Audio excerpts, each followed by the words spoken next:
नमस्कार प्यारे बच्चों, कैसे हो आप सभी। मैं आशा करता हूं कि आप लोग बहुत ही अच्छे होंगे, स्वस्थ होंगे और आप सभी की पढ़ाई भी बहुत ही अच्छी चल रही होगी। बच्चों, आज का क्लास आप सभी के लिए बहुत ही ज्यादा इंपॉर्टेंट है, क्योंकि आज के क्लास में हम लोग पढ़ने वाले हैं 12th क्लास के केमिस्ट्री का 70 मोस्ट इंपॉर्टेंट ऑब्जेक्टिव क्वेश्चन। और इस 70 ऑब्जेक्टिव से आपके बोर्ड परीक्षा में बहुत सारा प्रश्न देखने को मिलेगा। तो बच्चा पार्टी, आज के क्लास को आप सभी बिल्कुल ध्यान से देखिएगा और आज के क्लास में दिए जाने वाले केमिस्ट्री के इस 70 ऑब्जेक्टिव को आप लोग अच्छे से याद भी करते चलिएगा। ओके जी, चलिए फिर क्लास को स्टार्ट करते हैं। सारे बच्चे हमारे साथ आंसर भी लगाते चलिएगा, जिससे कि ये सारा प्रश्न आपको क्लास में ही अच्छे से याद हो जाएगा और आपको पता चलेगा कि इस 70 ऑब्जेक्टिव में आपको पहले से कितना याद था। ओके जी, चलिए फिर क्लास को स्टार्ट करते हैं। पहला नंबर सवाल आपके सामने है, लगा दो क्या होगा इसका सही जवाब। पहला नंबर सवाल जो कह रहा है वो है, किसी क्रिस्टल के दो समांतर तलों के मिलर निर्देशांक कैसे होते हैं। बताना है आपको कि किसी क्रिस्टल के दो समांतर तलों के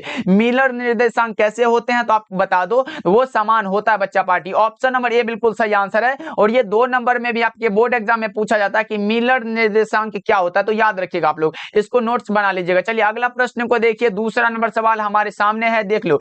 मूल क्रिस्टल तंत्रों की संख्या कितनी होती है, बताओ आप लोग फटाफट से चैट सेक्शन में answer. The number of basic crystal system is कौन सा होगा। आपको पता होगा मूल क्रिस्टल तंत्रों की संख्या 7 होती है, करेक्ट आंसर बी हो जाएगा। अगर आपसे ब्रेविस जालकों की संख्या पूछे तो आप 14 लगाओगे, अगर घनाकार क्रिस्टल में ब्रेविस जालकों की संख्या पूछे तो 3 लगाओगे। बस इतना को याद रख लो बच्चों, ये प्रश्न आते हैं आपके बोर्ड परीक्षा में। चलिए अब तीसरा नंबर सवाल हमारे सामने है, बता दो। तीसरा नंबर सवाल का सोडियम क्लोराइड का जालक कैसा होता है। सोडियम क्लोराइड यानी कि NaCl जो होता है, इसका जालक क्या होता है, ये FCC में होता है, यानी कि face centred cubic unit cell में होता है। और ये क्या होता है ये पूछा गया आप लोगों से, तो ये अष्टफलकीय होता है। करेक्ट आंसर हमारा क्या होगा, ऑप्शन नंबर बी बिल्कुल सही आंसर। ओके जी, चलो अगर देखो NaCl FCC में होता है, अगर CsCl यानी कि सीजियम क्लोराइड रहे तो ये किस में होता है, बॉडी सेंटर यानी कि BCC में होता है। ये दोनों प्रश्न आते हैं आपके बोर्ड परीक्षा में, याद रखिएगा। चलिए फोर्थ नंबर सवाल को देखते हैं, ये रहा हमारे सामने प्रश्न। बता दो निम्नलिखित में से किस धातु की समन्वय संख्या 8 होती है, तो पोटेशियम की होती है बच्चों।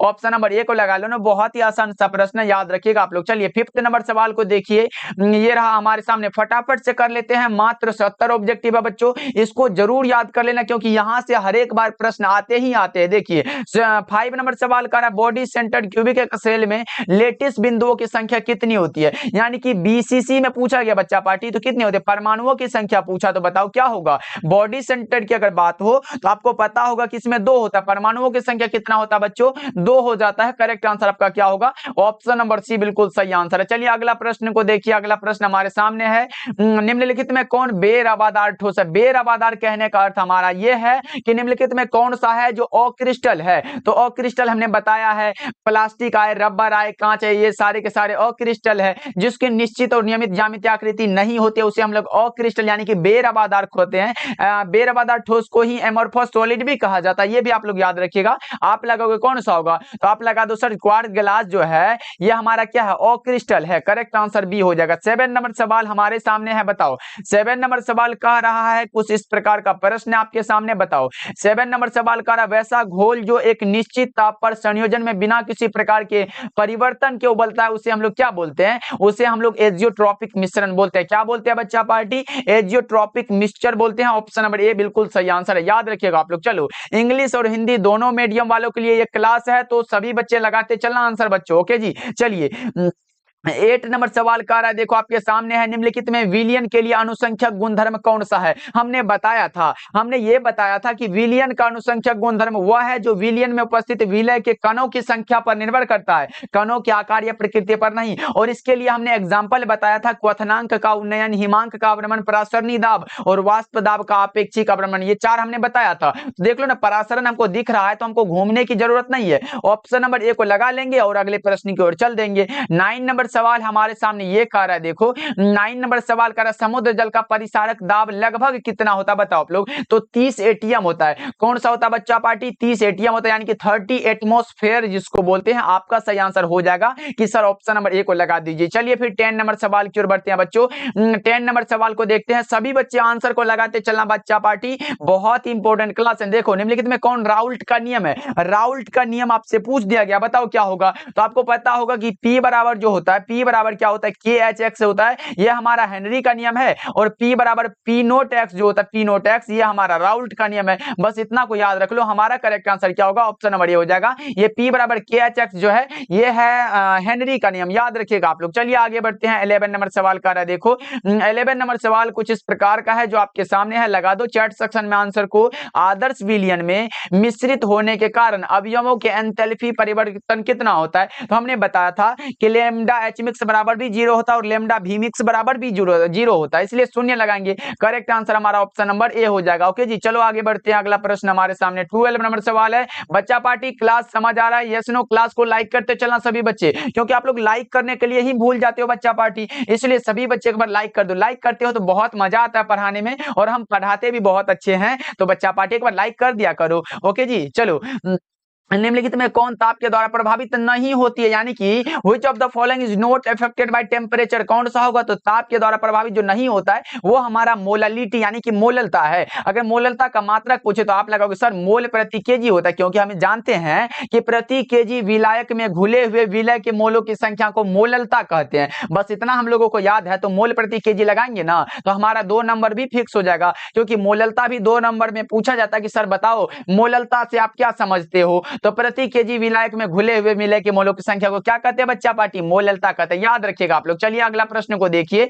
गैल्वेनिक सेल में एनोड क्या होता है बताओ आप लोग? गैल्वेनिक सेल में एनोड जो होता है लगा हुआ होता है वो क्या होता है? ये हमारा ऋणात्मक इलेक्ट्रोड है, यानी कि करेक्ट आंसर हमारा क्या होगा? ऑप्शन ए करेक्ट हो जाएगा। 14 नंबर सवाल है, फटाफट से क्लास को लाइक करते चलो आप लोग। देखो निम्नलिखित में कौन सबसे शक्तिशाली ऑक्सी का अवकारक पदार्थ है? अगर हमारा ऑक्सीकारक पदार्थ होता, बच्चों समझो अच्छे से, अगर हमारा ऑक्सीकारक पदार्थ होता तो हम फ्लोरीन लगाते, लेकिन अवकारक पदार्थ दिया गया है इसलिए हम लगाएंगे आयोडीन। करेक्ट आंसर सी हो जाएगा बच्चों। यहां अंतर समझो, यहां ऑक्सीकारक होता तो फ्लोरीन लगाते, लेकिन अवकारक है इसलिए हमारा सी आंसर करेक्ट आंसर है। चलिए आगे बढ़ते हैं। 15 नंबर सवाल कर रहा है, विद्युत रासायनिक तुल्यांक का मात्रक क्या होता है? विद्युत रासायनिक तुल्यांक का मात्रक बता दो आप लोग, क्या होगा इसका सही जवाब? तो सभी बच्चों को पता है ग्राम प्रति कूलम होता है, आपका सही आंसर सी हो जाएगा। लगा दो आंसर। चलो आगे बढ़ते हैं। अगला प्रश्न हमारे सामने 16 नंबर सवाल कर रहा है, देखो द्रवित NaCl यानी कि द्रवित सोडियम क्लोराइड के विद्युत अपघटन से कैथोड पर क्या मुक्त होता है? बताओ आप लोग। द्रवित सोडियम क्लोराइड के विद्युत अपघटन से कैथोड पर जो मुक्त होता है वो क्या होता है? सोडियम मुक्त हो जाता है। क्या होता है बच्चों? सोडियम मुक्त होता है, इसीलिए करेक्ट आंसर आपका जो होगा वो ऑप्शन नंबर बी हो जाएगा, याद रखना आप सब। चलो आगे बढ़ते हैं। 17 नंबर सवाल है। 17 नंबर सवाल कर है, विलयन में विद्युत संचालन करते हैं कौन सा? बताओ आप लोग। विलयन में विद्युत का जो संचालन करते हैं वो कौन सा है? वैद्युत अपघट्य है, वैद्युत अपघट्य, या फिर H2O अणु है, या फिर तांबे के तार है? तो वो करता है इलेक्ट्रोलाइट्स यानी कि वैद्युत अपघट्य करता है। आपका सही आंसर होगा 17 का ए बिल्कुल सही हो जाएगा। चलिए 18 नंबर सवाल की ओर बढ़े बच्चा पार्टी। 18 नंबर सवाल जो है वो हमारे सामने कुछ इस प्रकार का रहा, बताओ आप लोग। किस कोटि की अभिक्रिया के लिए वेग तथा वेग स्थिरांक की इकाई समान होती है? बच्चों हमने कितना बार बता चुका है कि शून्य कोटि की अभिक्रिया की दर निश्चित होती है, तो निश्चित वाला बात हो गया ना, तो हम शून्य लगाएंगे। क्या होगा बच्चों? शून्य हो जाएगा। राइट आंसर आपका ए हो जाएगा। 19 नंबर सवाल का रहा, देखो 19 नंबर सवाल जो है, किसी वस्तु के प्रतिक्रिया करने का दर किस पर निर्भर करता है? किसी भी वस्तु के प्रतिक्रिया करने का जो दर निर्भर करता है वो एक्टिव वेट या फिर एक्टिव मास पर निर्भर करता है बच्चों। ऑप्शन नंबर डी बिल्कुल सही आंसर है। लगाते चलो आंसर, एकदम तहलका मचाते चलो क्लास में। चलो आगे बढ़ते हैं। 20 नंबर सवाल का रहा, देखो 20 नंबर सवाल जो है वो हमारे सामने कुछ इस प्रकार का है। देखो 20 नंबर सवाल का अधिकांश अभिक्रियाओं के लिए ताप गुणांक का मान निम्नलिखित में किसके बीच में रहता है? बताओ। अधिकांश अभिक्रियाओं के लिए पूछा गया आप लोगों से, बता दो 20 का करेक्ट आंसर क्या होगा? वो होता है 2 और 3 के बीच होता है। आपका सही आंसर ऑप्शन ए हो जाएगा। लगाते चलो आंसर। चलो अगला प्रश्न को देखिए बच्चा पार्टी। हम लोगों ने इतना प्रश्न को कर लिया है कि बोर्ड एग्जाम में हर एक बार जो है मतलब ऐसा प्रश्न आ ही जाता है, तो हमारा एक भी प्रश्न नहीं छूटने वाला है बच्चा पार्टी। विश्वास मानो और अच्छे से क्लास को देखो। रासायनिक अधिशोषण कैसी अभिक्रिया है? तो रासायनिक अधिशोषण हमारा इरिवर्सिबल रिएक्शन होता है, यानी कि अनुत्क्रमणीय होता है। करेक्ट आंसर भी हो जाएगा। एक बार ऐसे आया था कि रासायनिक अधिशोषण में कितनी परतें होती है, यानी कि how many layers are there in chemical adsorption? तो एक होता है, ये भी आप लोग याद रखिएगा। इसमें कितनी परतें होती है? एक होती है। चलिए आगे बढ़ते हैं। अगला प्रश्न हमारे सामने है, बता दो। 22 नंबर सवाल का है, P2O5 अच्छा है एक।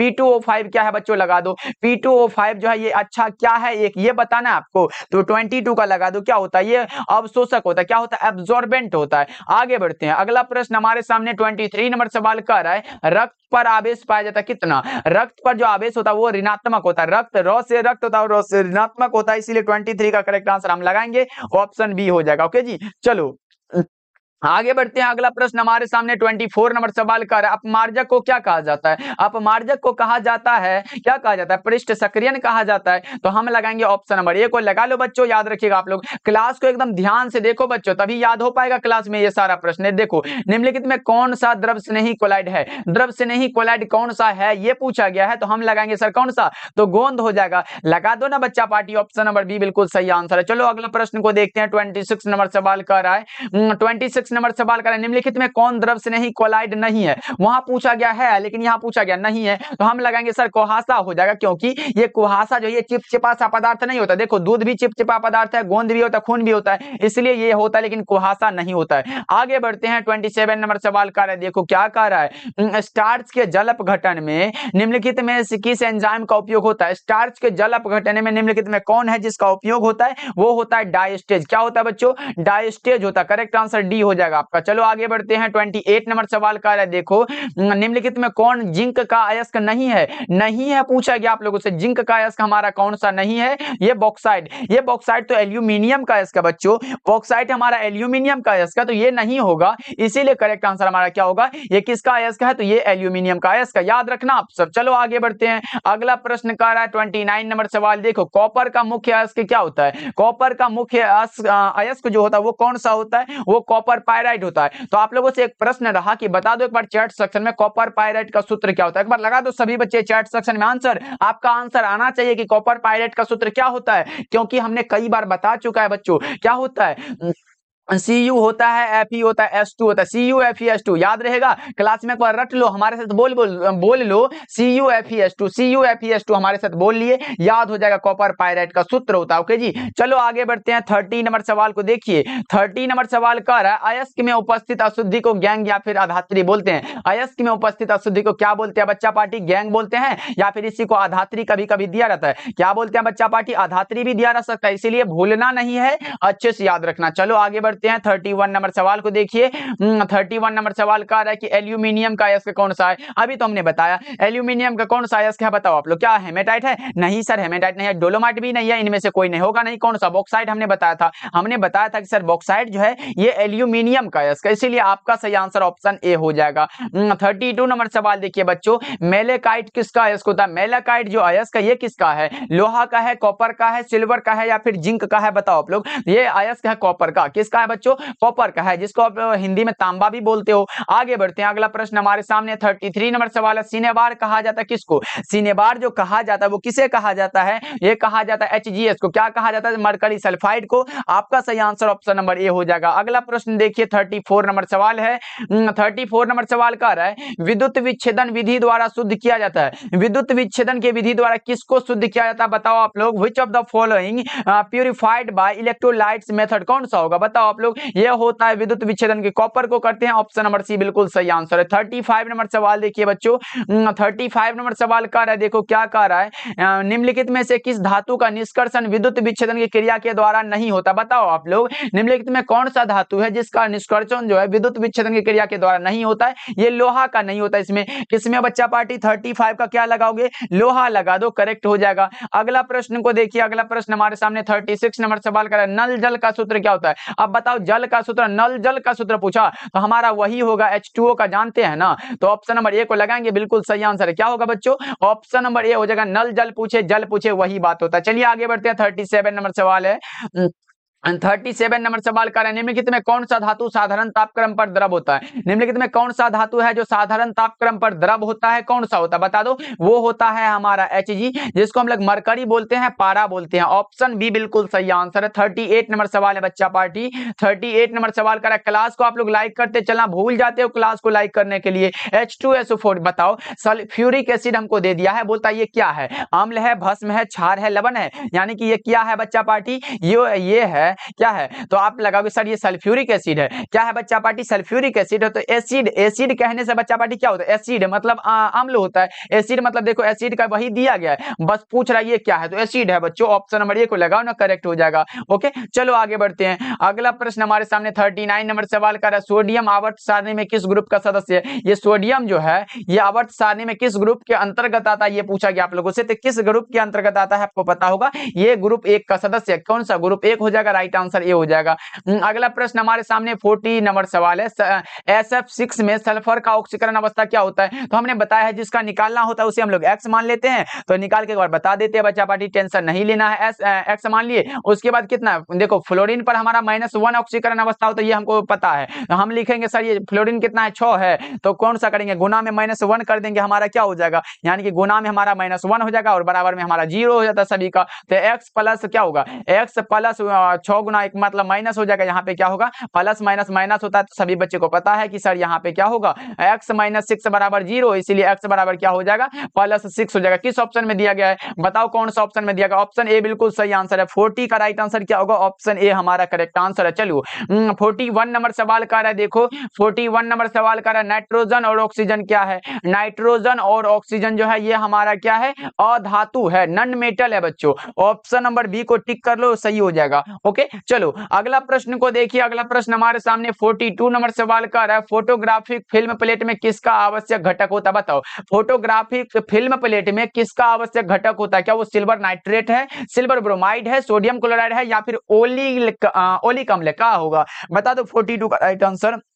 वो हमारा होता है सिल्वर ब्रोमाइड, जिसको हम लोग लिख सकते हैं AgBr भी लिख सकते हैं। ओके जी, चलो आगे बढ़ते हैं। अगला प्रश्न हमारे सामने 43 नंबर सवाल का है, संक्रमण तत्वों को और भी नाम से जाना जाता है। तो संक्रमण तत्वों को डी ब्लॉक एलिमेंट्स भी कहते हैं बच्चों। ऑप्शन सी बिल्कुल सही आंसर है, ये याद रखना बहुत ही इंपॉर्टेंट है। ऐसे भी पूछ जाता है कि डी ब्लॉक के तत्वों को किस नाम से जाना जाता है, वही संक्रमण तत्व बोलते हैं बच्चों। ऑप्शन नंबर सी को लगाओ, ट्रांजिशन जिसको एलिमेंट बोलते हैं, ट्रांजिशन एलिमेंट्स हो जाएगा। चलो आगे बढ़ते हैं। 44 नंबर सवाल का है, देखो निम्नलिखित में से किस तत्व में 4f ऊर्जा क्रम जो है स्तर जो है क्रमिक रूप से बढ़ता? बताओ आप लोग, निम्नलिखित में किस तत्व में 4f ऊर्जा स्तर क्रमिक रूप से बढ़ता है? लेंथेनाइड, एक्टिनाइड, संक्रमण धातु या फिर मुद्रा धातु? क्या होगा 44 का? तो आप लगा लो सर ये लेंथेनाइड में होता है, करेक्ट आंसर ये हो जाएगा। 45 नंबर सवाल का रहा है, देखो 45 नंबर सवाल का रहा, हमेशा स्वतंत्र अवस्था में पाए जाने वाला धातु कौन सा है? हमेशा स्वतंत्र अवस्था में जो पाया जाता है वो हमारा सोना होता है। कौन सा होता है बच्चों? सोना होता है। आपका सही आंसर क्या होगा? ऑप्शन नंबर ये हो जाएगा सर, सोना हो जाएगा। कौन सा सोना?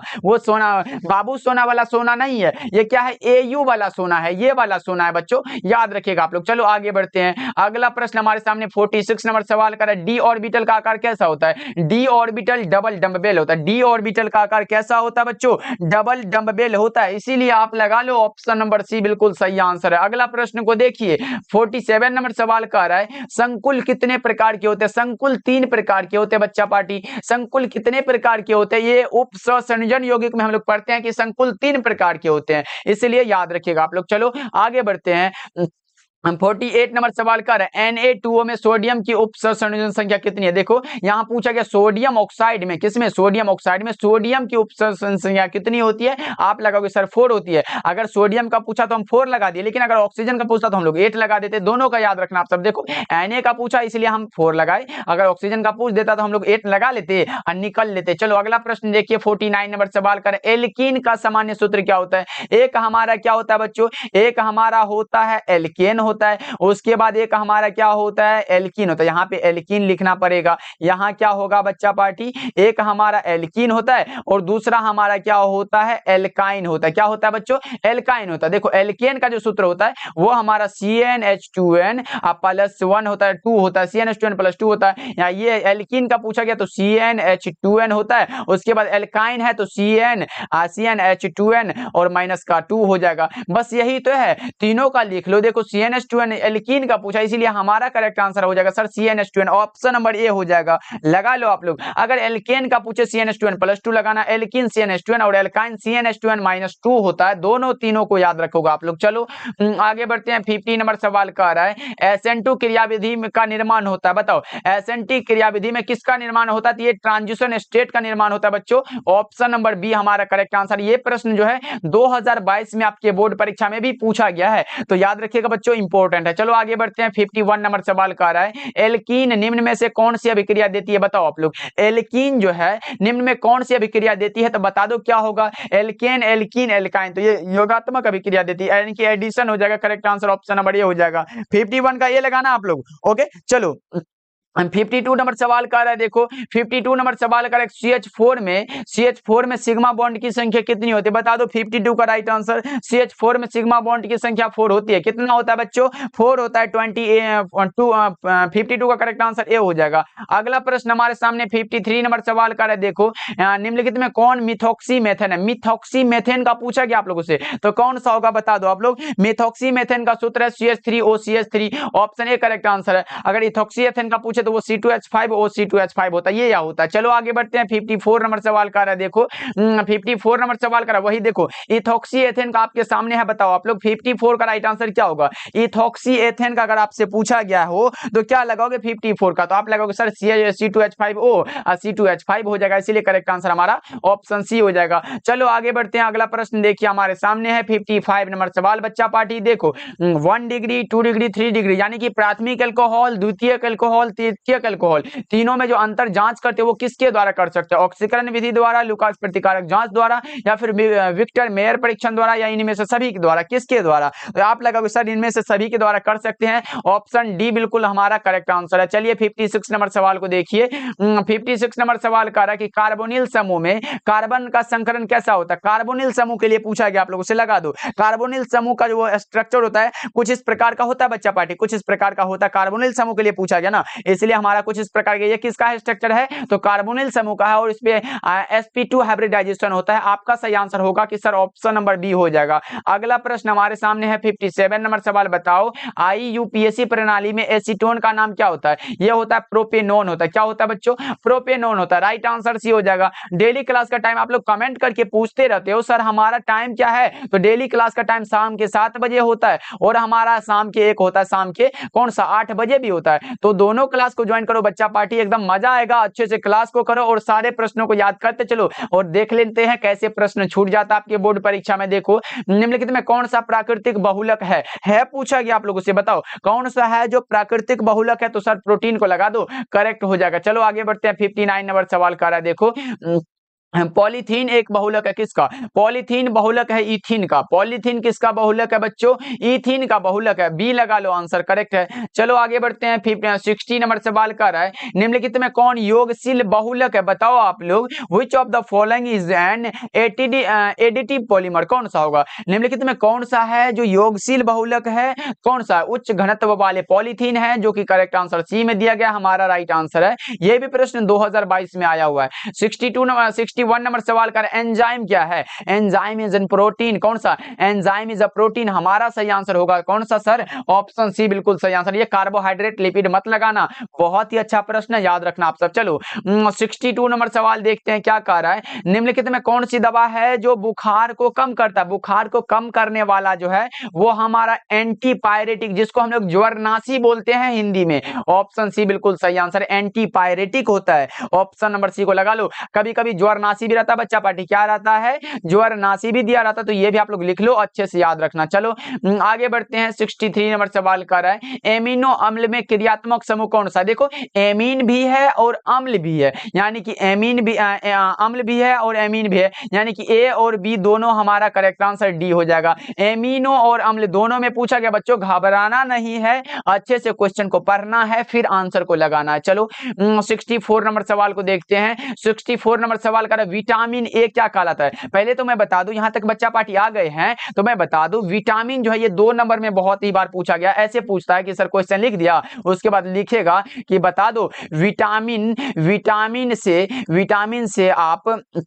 विटामिन से आप क्या समझते हो? ये बहुत बार आपके बोर्ड परीक्षा में पूछा गया, समझते हैं विटामिन से आप लोग क्या समझते हैं? ये आपके बोर्ड एग्जाम में ऐसे पूछा गया, बताओ बता दो। अगर किसी भी बच्चे को पता हो तो लगा दो चैट सेक्शन में। तो बच्चों अगर कॉपी में अगर जगह हो तो लिख लेना, ऐसे कार्बनिक पदार्थ जो जंतुओं तथा मनुष्यों के शरीर की उचित वृद्धि तथा उनकी जैविक क्रियाओं के लिए आवश्यक होता है, उसे हम लोग विटामिन बोलते हैं। अच्छे से लिख लेना बच्चों, ये प्रश्न आपके बोर्ड एग्जाम में आया हुआ है, इसलिए हमने बता दिया। कॉपी में जगह हो तो लिख लेना, ऐसे कार्बनिक पदार्थ ऐसे कार्बनिक पदार्थ जो जंतुओं तथा मनुष्यों के शरीर की उचित वृद्धि तथा उनकी जैविक क्रियाओं के लिए आवश्यक होता है, उसे हम लोग विटामिन बोल देते हैं। ओके जी, और विटामिन के नाम को भी याद रखना, जैसे विटामिन है, विटामिन ए का केमिकल नाम रेटिनोल है और इसकी कमी से रतौंधी वाला रोग होता है। विटामिन B1 का केमिकल नाम थायमिन है, जिसकी कमी से बेरी वाला रोग होता है। इसको जरूर याद कर लेना आप लोग। तो अभी मैं बता देता हूँ, विटामिन ए का केमिकल नाम क्या है? रेटिनोल है। ऑप्शन बी करेक्ट आंसर है। अगर पूछे विटामिन ए की कमी से कौन सा रोग होता है, तो आप लगाओगे सर एक वाला होता है रतौंधी बोलते हैं, जिसको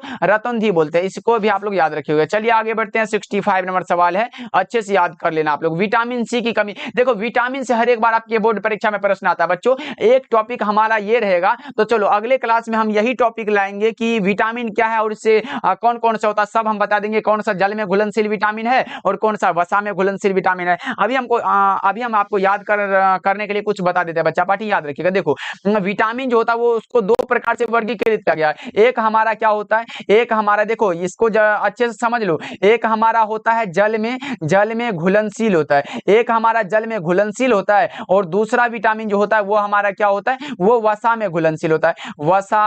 वसा में विलय भी लिख सकते हो या फिर घुलनशील भी कह सकते हो, विलय लिख देते हैं। देखो जल में घुलनशील जो होता है वो बी कॉम्प्लेक्स, यानी कि B1 हो गया, B2 हो गया, B3 हो गया, ऐसे वाला, यहाँ की बी कॉम्प्लेक्स हो गया, यहाँ पे लिख देते हैं कॉम्प्लेक्स।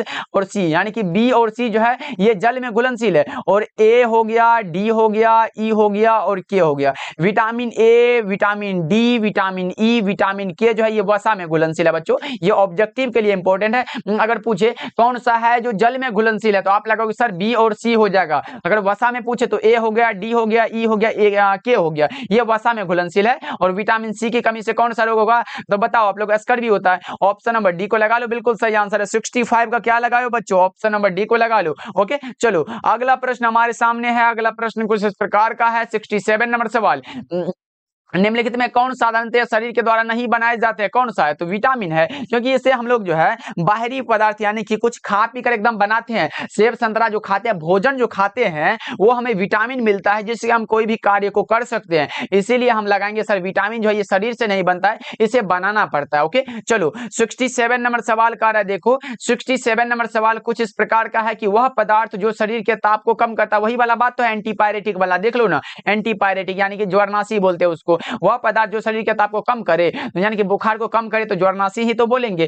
चलो अगला प्रश्न को देखिए, 68 नंबर सवाल का बोरेक्स का रासायनिक नाम क्या होता है। बोरेक्स का रासायनिक नाम है सोडियम टेट्राबोरेट। सोडियम टेट्राबोरेट किसमें दिखाई दे रहा है, ऑप्शन नंबर ए में है। बोरेक्स का रासायनिक नाम है सोडियम टेट्राबोरेट। चलिए 69 नंबर सवाल को देखिए, ये रहा हमारे सामने। पेट में अत्यधिक अम्ल को बनने से रोका जा सकता है, किसके द्वारा, पेट में अत्यधिक अम्ल को बनने से रोका जा सकता है, किसके द्वारा, आप लगाओगे सर प्रत्यम्ल के द्वारा। देखो भाई लोहा को लोहा ही तो काटेगा, अगर अत्यधिक अम्ल बन रहा है उसे प्रत्यम्ल यानी कि एंटासिड रोकेगा। करेक्ट आंसर आपका ऑप्शन नंबर ए हो जाएगा। 70 नंबर सवाल और आज के क्लास का ये लास्ट सवाल है, बता दो निम्न में किसमें मैग्नीशियम है। मैग्नीशियम किसमें पाया जाता है, बताओ आप लोग फटाफट से लगा दो। तो मैग्नीशियम जो पाया जाता है वो पाया जाता है क्लोरोफिल में। आपका सही आंसर क्या होगा, ऑप्शन नंबर ए हो जाएगा। 70 का क्या होगा बच्चों, ऑप्शन नंबर ए को लगा दो। तो अब आप बता दो, जितने भी बच्चे हमारे साथ शुरू से लेकर अभी तक जुड़े हुए हो, तो वो बता दो आप लोग कितना सही कर पाए, कितना आप लोगों का सही हुआ, ये कमेंट सेक्शन में जल्दी से लगा दो कितना सही हुआ।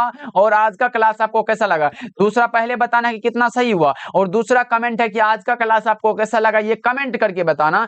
उसके बाद सभी बच्चे क्लास को लाइक करना बच्चों, क्योंकि हम आपके लिए इतना मेहनत करते हैं, तो आपका भी एक थोड़ा सा छोटा सा दायित्व है कि क्लास को लाइक कर देना और अपने दोस्तों के पास शेयर भी कर देना। ओके जी चलो आज का क्लास कैसा लगा ये कमेंट करते हो ना भाई, बहुत ही अच्छा लगता है। फिर हम आपके लिए अगले क्लास के लिए उतना ही एकदम उत्तेजना से कार्य करते हैं जितना कि अभी हम इस एनर्जी में दिखाई दे रहा है। ओके जी, तो अच्छे से कमेंट करना और अच्छे से क्लास को लाइक भी कर देना। मिलते हैं फिर अगले क्लास में बच्चों।